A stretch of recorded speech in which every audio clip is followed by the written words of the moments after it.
मैं बात कर रहा हूँ गोवंश की। उसके अंदर बछड़ा भी है, बछड़ी भी है, बूढ़ा बलद भी है, गां जो दूध देने वाली है वो भी है, और जो बिना दूध देने वाली गाय है वो भी है। ठीक है, ये लगभग डेली का 10 लीटर गोमूत्र देते हैं। और जो गोमूत्र है उसके अंदर 4% तो यूरिया है, और जो दूसरे ऑर्गेनिक तत्व हैं, जो जिंक है और जो चीजें हैं, सल्फर वगैरह है, वो भी हैं जो हमारी जमीन को चाहिए।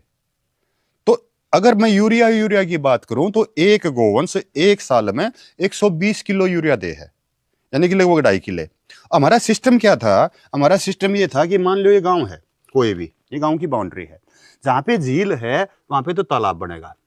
गांव का पानी सारा का सारा गलियों के द्वारा मिट्टी को लेते हुए, क्योंकि कच्चे मकान होते थे, ऊपर डले दर दिया करते, वो गाद को लेते हुए इसके अंदर चला जाता था। तो इसके अंदर जो है हमारी क्ले इकट्ठी हो जाती थी और यहाँ पे ही पानी होता था। तो जो क्ले युक्त पानी था ना, उसके अंदर कैल्शियम भी होता था। तो सुबह जो है सभी के सभी गांव वाले अपनी गायों को उस तालाब के ऊपर छोड़ देते थे। वो वहां पे पानी पी के, और एक पाली होता था, वो पाली उन गायों ने लेके और खेतों के अंदर चला जाता था, गोचराण में बड़ी में चला जाता था, और शाम तक वो चरती रहती थी। जो भी जड़ी बूटियां उस गोचराण में है, उस भूमि में है, वो चरती रहेंगी। शाम ने वो वापिस इसी जोड़ पर आ जाएंगे।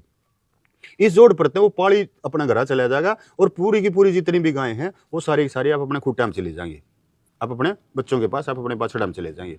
बाई चांस कोई भूली भटकी है, न्यून होगी, तो गांव के अंदर एक फाटक होती थी, वो उसको भटकी हुई को आदमी फाटक में छोड़ देते थे।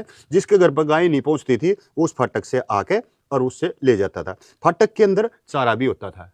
जैसे मेरी गाय ने चारा खा लिया उस दिन थी, तो मैं क्या करूंगा, आगे फिर उसमें चारा डालूंगा ताकि कोई भी गाय आवे तो उसने चारा मिल जाए। ऐसे ही जैसे ये होता था, अडवारे भी होते थे। अडवारे वाले सिस्टम अब सारे लगभग खत्म हो लिए। लेकिन जब ये गायें यहां से घूमती थी तो क्या होता था? तो ये होता था, आड़े भी चौथ कर दिया, आड़े भी चौथ कर दिया, आड़े भी चौथ कर दिया, आड़े भी चौथ कर दिया, आड़े गोमूत्र कर दिया, चौथ कर दिया, गोमूत्र कर दिया, चौथ कर दिया, गोमूत्र कर दिया, चौथ कर दिया।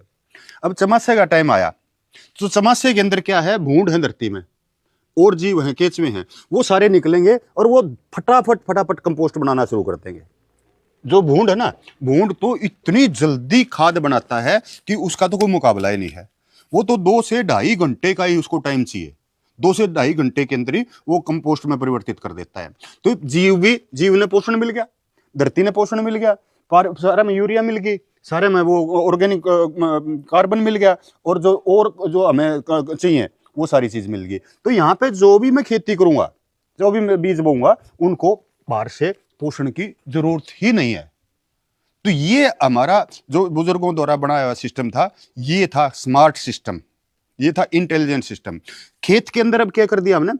खेत के अंदर बाढ़ कर दी, ना तो इसके अंदर कोई जीव आ रहा, ना इसके अंदर कोई आदमी जा रहा। सरकार ने अपने क्या कर दिया? घर घर शौचालय कर लो। हमारा सिस्टम क्या था? अगर भाई इस खेत का तुम खाओ ना, तो इस खेत का थारे ऊपर कर्जा चढ़ गया, इब तुमने वो कर्जा तारना है, तो थारा जो ऑर्गेनिक वेस्ट है, थारा जो मलमूत्र है, वो तो कम से कम इसने दो। इसलिए ये कहावत बनी थी, अगर भाई खेत का तो पेट में जाना चाहिए और पेट का खेत में जाना चाहिए।